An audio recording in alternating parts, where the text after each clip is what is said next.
مقاصد الصوم، روزے کے مقاصد کے حوالے سے گفتگو چل رہی ہے، جس میں روزے کا ایک مقصد آج ہم ذکر کریں گے۔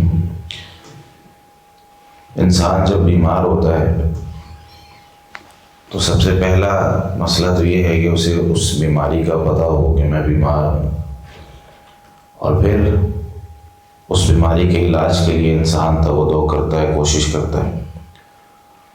اور اگر اسے بیماری کا پتہ ہی نہ چلے تو انسان اچانک پھر جب اس دنیا سے چلا جاتا ہے اور بہت ساری خواہشات اپنے ساتھ لے جاتا ہے، تو لوگ بھی کہہ رہے ہوتے ہیں کہ ابھی تو اچھا بھلا تھا، ابھی اس دنیا سے چلا گیا، تو اس میں ایک دنیاوی نقصان ہوتا ہے جو کہ اخروی نقصان کے مقابلے میں بہت چھوٹا ہے۔ کیا ہوتا ہے اس بیماری میں کہ انسان اس دنیا سے چلا جاتا ہے، لیکن اخروی زندگی جو ہمیشہ کی زندگی ہے، اگر وہاں جا کے انسان کی بیماری ظاہر ہو کہ اس انسان کے اندر یہ بیماریاں موجود تھیں، تو پھر انسان کے لیے خسارے کا سودا ہوتا ہے، کیونکہ وہاں کی زندگی ہمیشہ کی زندگی ہے اور ان بیماریوں کی بنا پر وہاں پر فیصلے ہونے ہیں۔ اور جس بیماری کی میں بات کر رہا ہوں، یہ بیماری یا بیماریاں، یہ ان کا تعلق ہوتا ہے دل کے ساتھ۔ سب سے بڑی بیماری دل کی کفر ہوتی ہے، انسان کا اعتقاد، اس کا عقیدہ صحیح نہیں ہوتا۔ اسی طرح دل کی بیماری ایک ہوتی ہے نفاق، منافقت۔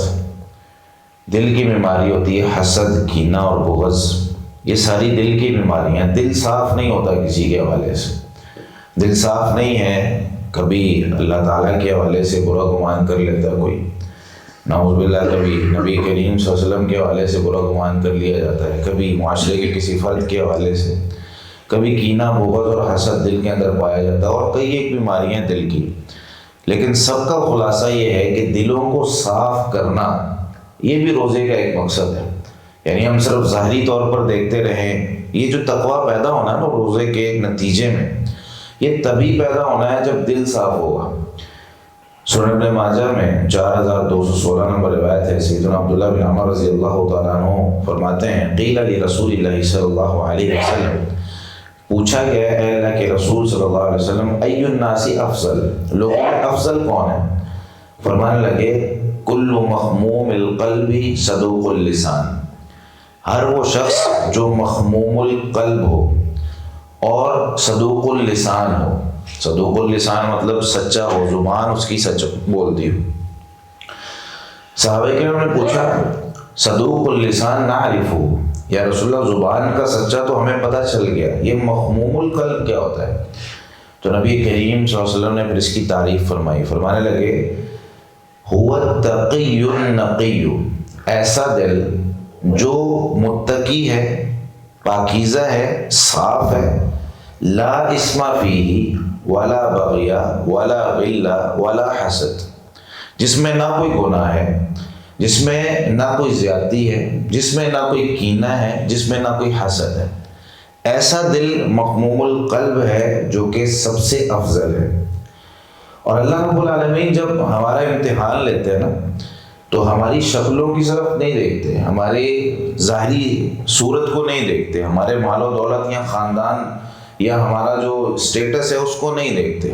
حدیث میں آتا ہے، صحیح مسلم میں نبی کریم صلی اللہ علیہ وسلم نے ارشاد فرمایا، ان اللہ لا ينظر الى صورکم واموالکم، بے شک اللہ تعالیٰ تمہاری تصویر، تمہارا چہرہ، تمہارے مال کی طرف نہیں دیکھتے، وَلَكِنْ يَنْظُرُ إِلَىٰ قُلُوبِكُمْ وَأَعْمَالِكُمْ، تمہارے دلوں کو دیکھتے ہیں، تمہارے اعمال کو دیکھتے ہیں کہ دل تمہارا صاف تھا کہ نہیں، اللہ تعالیٰ کے لیے تمہارا جو تعلق ہے لوگوں کے ساتھ وہ اچھا تھا کہ نہیں، جو دل ہے اس میں کینہ اور بغض اور حسد کسی کے لیے، اور یہ دل کی بیماریوں سے تم پاک تھے کہ نہیں تھے۔ نبی کریم صلی اللہ علیہ وسلم نے بھی اشارہ کیا نا، التقویٰ ہاہنا، التقویٰ ہاہنا، بار بار فرما رہے تھے، سینے کی طرف، دل کی طرف اشارہ کر کے کہ تقویٰ وہ یہی ہوتا ہے، تقویٰ یہی ہوتا ہے، وہ یشیر الی صدری۔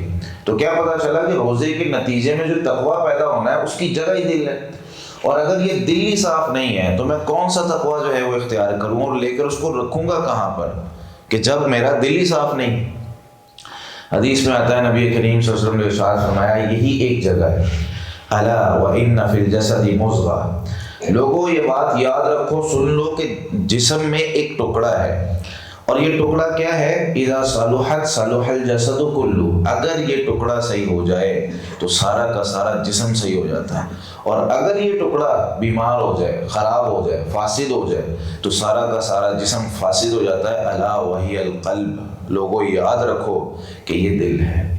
اگر دل صاف نہیں ہے تو تقویٰ نہیں ٹھہرے گا، دل صاف نہیں ہے تو اللہ رب العالمین وہ ہمارے چہروں کی طرف دیکھ کر ہمیں جو ہے وہ معاف نہیں کریں گے جب تک ہمارے دل صاف نہیں ہے۔ سنن نسائی کے اندر ایک روایت موجود ہے، 2385 نمبر پر نبی کریم صلی اللہ علیہ وسلم نے فرمایا الا اخبرکم بما یذهب وحر الصدور، کیا میں تمہیں خبر نہ دوں اس عمل کے بارے میں جو دلوں کی میل کچیل کو نکال دیتا ہے؟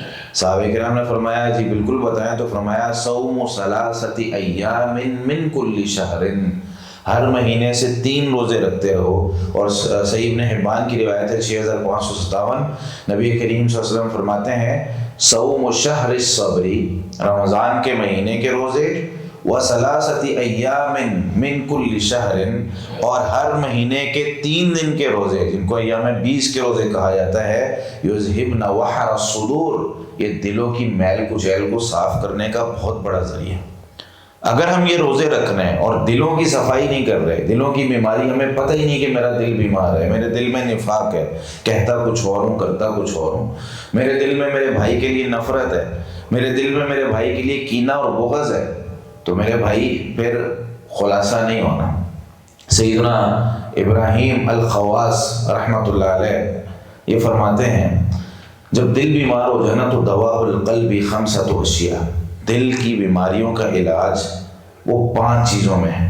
کیا کرنا ہے؟ سب سے پہلا جو ہے قراءۃ القرآن بتدبر، تدبر کے ساتھ قرآن کی تلاوت کرنی، وہ خلاء البطن، روزے رکھنے، پیٹ خالی ہوگا تو انسان کو سوچنے کا موقع ملے گا، تو انسان جو ہے وہ اس کے ساتھ ساتھ اس پر غور و فکر کرے گا، وہ قیام اللیل، اور رات کو قیام کرنا، تہجدیں پڑھنا، اس سے دل کی صفائی ہوتی ہے، وہ تضرع عند السحر، اور سحری کے وقت میں گڑ گڑانا، اللہ تعالیٰ سے دعائیں کرنا، وہ مجالسۃ الصالحین، اور نیک لوگوں کی صحبت، ان کے ساتھ بیٹھنا، یہ چیزیں دلوں کی صفائی کرتی ہیں۔ آخری حدیث سنا کے بات کو ختم کرتا ہوں۔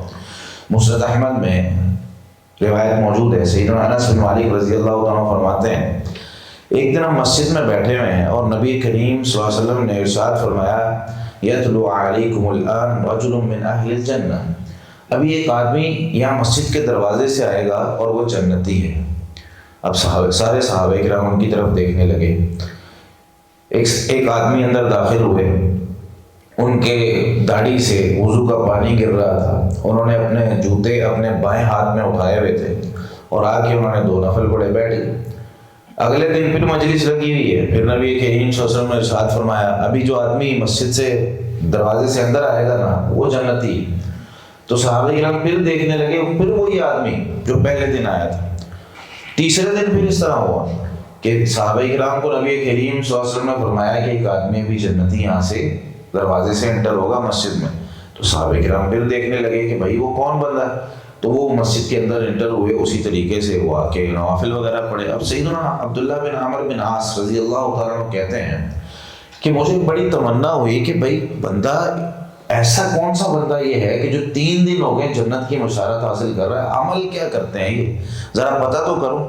کہتے ہیں میں ان کے پاس گیا، جا کے میں نے کہا کہ چچا جان میرے والد صاحب سے میری تھوڑی انبن ہو گئی ہے تو مجھے رہنے کے لیے جگہ چاہیے۔ انہوں نے کہا ٹھیک ہے آ جاؤ، میرا گھر کھلا ہے آپ کے لیے۔ تو کہتے ہیں میں ان کے پاس رہنے لگ گئے۔ اب 3 دن میں ان کے پاس رہا، میں نے دیکھا کہ رات کو قیام کے لیے بھی نہیں اٹھے، نارمل سوئے ہیں۔ ہاں جب ان کی آنکھ کھلتی ہے کچھ زبان سے کچھ الفاظ کہتے ہیں، وہ مجھے سمجھ میں نہیں آ سکے، اللہ کا وہ ذکر کرتے ہیں یا کوئی اس طرح کے الفاظ کہتے ہیں، اس کے بعد پھر سو جاتے ہیں، فجر کی نماز میں اٹھتے ہیں وہ۔ تو ان کی راتیں بھی ایسی گزر رہی ہیں، باقی معاملات بھی ایسے ہیں، تو میں بڑا پریشان۔ تیسرے دن میں اپنے حساب سے میں نے کہا یار عمل تو وہی ہیں جو ہمارے ہیں، کوئی اضافی عمل بھی نہیں ہے، تو کیا معاملہ ہے؟ میں واپس جانے لگا، انہوں نے مجھے بلایا، تو کہتے ہیں کہ جب میں واپس گیا فلما ولیت دعانی، میں نے پوچھا ان سے کہ بھئی آپ کون سے عمل کرتے ہیں اس طریقے سے آپ کو جو ہے وہ 3 دن تک جنت کی بشارت رسول اللہ صلی اللہ علیہ وسلم نے سنائی ہے؟ تو کہنے لگے کہ یار میرے علم میں تو کوئی ایسا عمل نہیں ہے. ہاں جاتے ہوئے ان کو یاد آیا ما ہوا الا رأیت غیر انی لا اجد فی نفسی لأحد من المسلمین غلا یا غشا ولا احسد احدا علی خیر اعطاه اللہ ایاہ. رات کو جب میں سوتا ہوں تو کسی مسلمان کے حوالے سے میرے دل میں کوئی دھوکہ نہیں ہوتا, کسی مسلمان کے حوالے سے میں حسد نہیں کرتا کہ اللہ نے جو اس کو خیر اور نعمت عطا کی ہوئی ہے, میں یہ نہیں سوچتا کہ اللہ اس سے چھن جائے مجھے ملے نہ ملے. میں اپنے دل کو ہر مسلمان کے حوالے سے صاف رکھتا ہوں. تو فرمانے لگے, عبداللہ بن عمرو بن عاص رضی اللہ عنہ کہتے ہیں هذه التي بلغت بک, یہ جو بات ہے هذه التي بلغت بک, یہ جو بات ہے, یہ جو کام ہے, اس نے آپ کو اس درجے پر پہنچایا ہے. وہی التي لا نطيق, یہ ہم سے ہونا بڑا مشکل ہے. دلوں کی صفائی ہر بندہ رات کو کر کے سوئے, ہر بندہ یہ سوچ کر سوئے یار کتنے لوگوں کے پیسے دینے ہیں, صبح رات کو ارادہ کرے کہ صبح اٹھ کے دینے ہیں, کوشش کرنی ہے اس کو حل کرنے کے لیے. کتنے لوگ ہیں جن سے آج جو ہے نا میری انبن ہو گئی ہے, ان سے معافی مانگ کے سونی ہے یا ان کو معاف کر کے سونا ہے. کسی نے اگر مجھے برا بھلا کہا ہے تو اس کے حوالے سے دل کو صاف کر کے سونا ہے. کتنے لوگ ایسے ہیں. تو کہتے ہیں کہ ہم ایسی طاقت نہیں رکھتے ہیں جو آپ کر کے سوتے ہیں. یہی وجہ ہے کہ 3 دن تک جنت کی بشارت ملتی رہی. تو میرے بھائی تقویٰ جس گھر میں رہنا ہے وہ گھر ہی صاف نہیں ہے. تقویٰ جس گھر میں رہنا ہے وہ گھر بیماریوں سے بھرا ہوا ہے. تو تقویٰ اور دل کی بیماریاں اکٹھی نہیں رہ سکتی, دلوں کو صاف کرنا ضروری ہے. اللہ رب العالمین ہمارے دلوں کو صاف فرمائے اور ہمیں اچھا اور بہترین تقویٰ عطا فرمائے. جزاک اللہ خیرا.